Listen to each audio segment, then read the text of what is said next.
नमस्कार, स्वागत है आपका हमारे इस YouTube चैनल पर। मैं मुनमुन श्रीवास्तव आपका हार्दिक अभिनंदन करता हूं। आज रिज़ल्ट लेट नाइट नहीं आएंगे, आज रिज़ल्ट जो है वो थोड़ा पहले आ गए, क्योंकि आज दिल्ली विश्वविद्यालय का परीक्षा विभाग जो है वो उन रिज़ल्ट्स को ठीक करने में काम कर रहा था जिसमें कि बहुत से स्टूडेंट्स का रिकॉर्ड नॉट फाउंड आ रहा था। उसके बारे में बाद में बताऊंगा। पहले आप जानना चाहते हैं कि आज कौन कौन से रिज़ल्ट आए हैं, क्योंकि पोस्ट में मैंने उसकी सूचना आपको आते ही दे दिया था। जो आज पहला रिज़ल्ट आया है वो भी 5th सेमेस्टर का है, दूसरा भी 5th सेमेस्टर का है और तीसरा रिज़ल्ट भी 5th सेमेस्टर का है। और ये रिज़ल्ट जो है वो रेगुलर कॉलेज के हैं। पहला रिज़ल्ट जो आया है वो है BA ऑनर्स बंगाली सेमेस्टर 5, दूसरा है BA ऑनर्स पंजाबी सेमेस्टर 5 और तीसरा जो रिज़ल्ट है वो bachelor of business administration financial investment and analysis, ये भी 5th सेमेस्टर का ही रिज़ल्ट है। तो ये 3 रिज़ल्ट आए हैं। अब आपको ये लग रहा होगा कि हमने लिखा है कि 4 रिज़ल्ट जो है वो आज आए हैं। दरअसल जो चौथा रिज़ल्ट है वो SOL का BCom ऑनर्स और BCom प्रोग्राम 5th सेमेस्टर के रिज़ल्ट की बात है।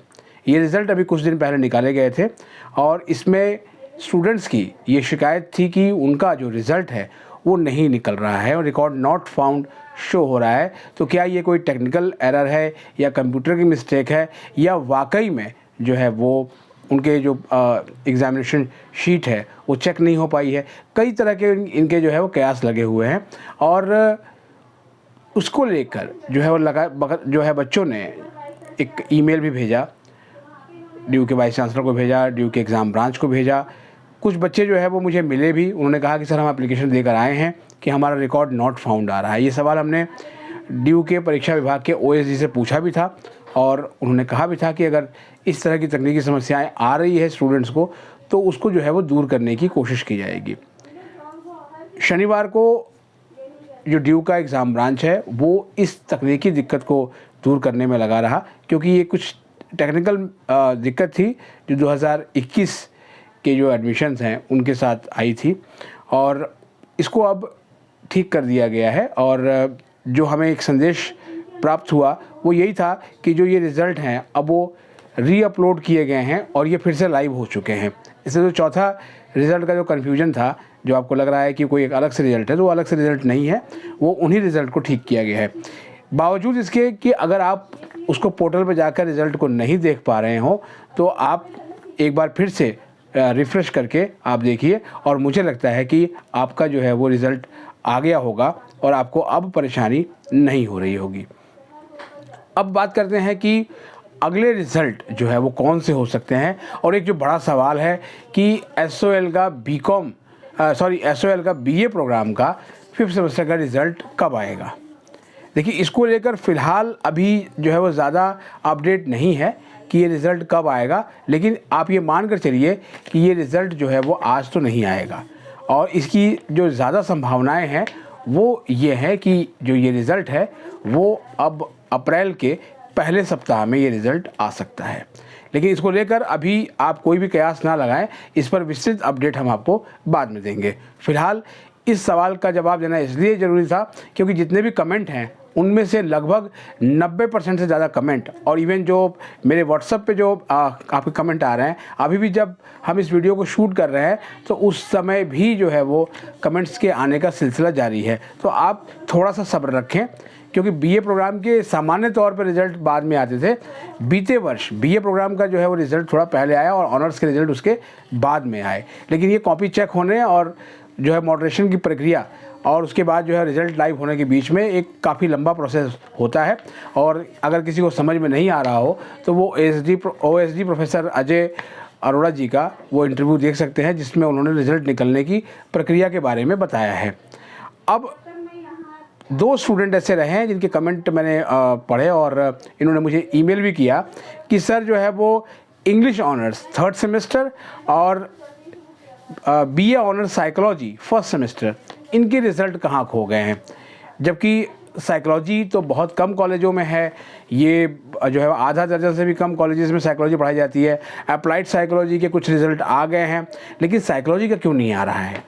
देखिए, इसके बारे में एक जो सबसे बड़ी बात आपको बता दें कि नंबर ऑफ़ स्टूडेंट जहाँ मैटर करते हैं, उसके अलावा ये भी मैटर करता है कि कौन से पेपर कब चेक हुए कब उनके अवार्ड्स लगे, कब उनके आईए के साथ उनका मिलान हुआ और उसके बाद कब जो है वो फाइनल लाइव होने के लिए वो आए मॉडरेशन के बाद।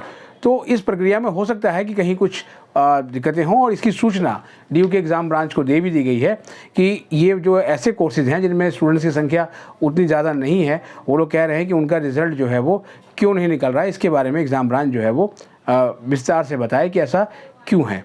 इसके अलावा कई ऐसे स्टूडेंट्स हैं जिन्होंने कहा है कि उन्हें जानबूझकर एब्सेंट दे दिया गया है कॉपी के अंदर। एब्सेंट कैसे होते हैं स्टूडेंट्स, उसके दो तरीके हैं। एक तो वो है कि वो पेपर देने ही नहीं गए तो एब्सेंट हो गए, और एक जो बताया गया था कि आपका जो सीरियल ऑर्डर है और जहाँ पर आपका रोल नंबर आ रहा है आप वहाँ नहीं बैठे हैं या कॉपी या वहाँ मिलान नहीं हुई तो भी जो सिस्टम है वो आपको एब्सेंट शो कर देता है। तो उसका सिंपल प्रोसेस है, SOL के जो स्टूडेंट हैं वो अपनी अटेंडेंस शीट जो है वो संबंधित सेंटर से लाकर और उसको SOL से फॉरवर्ड करा के एग्ज़ाम ब्रांच में जमा कर दें, उनका रिज़ल्ट आ जाएगा, जो भी उनका रिज़ल्ट होगा।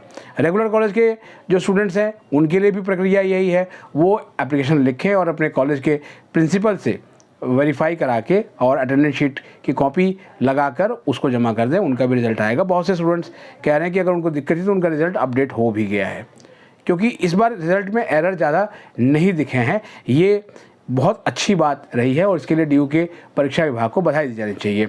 अब एक सवाल और भी स्टूडेंट का है कि सर आप इस मुद्दे को नहीं उठा रहे हैं, और वो मुद्दा है कि जानबूझकर फेल कर दिया गया। देखिए, मुझे जहाँ तक लगता है कि जानबूझकर किसी भी सिस्टम में जो है कोई किसी को फेल नहीं करता। अगर आपको याद हो तो लगभग 2 वर्ष हुए मैंने एक वीडियो किया था कि नो फेल पॉलिसी को लेकर। उस समय OBE प्रोटेस्ट चल रहा था और उस समय स्टूडेंट्स की डिमांड ये भी थी। लेकिन ऐसा कोई जो है वो सिस्टम नहीं बनाया जा सकता। परीक्षा अगर आप दे रहे हैं तो उसमें आप पास होंगे, फेल होंगे, आपके अंक आएंगे, वो आपके लिखने के ऊपर निर्भर करता है। तो अगर आप संतुष्ट नहीं हैं अपने रिज़ल्ट से तो आपको विश्वविद्यालय मौका देता है कि आप अपनी कॉपी के पुनर्मूल्यांकन के लिए यानी कि रिवैल्यूएशन के लिए आप फिर से जो है वो निवेदन कर सकते हैं। उसकी एक निश्चित फ़ीस है, 1000 रुपये के आसपास उसकी फ़ीस है। तो उसको आप जो है वो पर पेपर जमा करके आप रिवैल्यूएशन अपना करवा सकते हैं। रिवैल्यूएशन के कुछ नियम होते हैं, इनके बारे में जो है हम ड्यू के परीक्षा विभाग से कोशिश करेंगे कि बात करके इन नियमों को विस्तार से वो स्टूडेंट्स को समझाएं कि रिवैल्यूएशन या रीचेकिंग किस तरीके से होती है और उनके मार्क्स घटने या बढ़ने के कितने चांसेस होते हैं और कितने दिन में ये रिज़ल्ट जो है वो प्रोसेस होकर आ जाता है, जिससे कि स्टूडेंट्स का जो कन्फ्यूजन है वो दूर हो। तो ये तो सारी प्रक्रियाओं की बात है। अब उम्मीद की जाती है कि जो रिज़ल्ट है वो अगला अब सोमवार को प्रोसेस होगा, क्योंकि रविवार को छुट्टी है। और हालांकि रविवार को भी पहले रिज़ल्ट आए हैं और इस पर अगर कोई अपडेट होगा तो वो हम आपको ज़रूर लेकर आएंगे। आज के लिए फ़िलहाल इतना ही है। ये रिज़ल्ट आ गए हैं। हमारे चैनल पर अगर आप नए हैं तो चैनल को सब्सक्राइब कर लें और इसे अपने दोस्तों के बीच शेयर करें। मिलते हैं एक और एपिसोड के साथ, तब तक के लिए नमस्कार।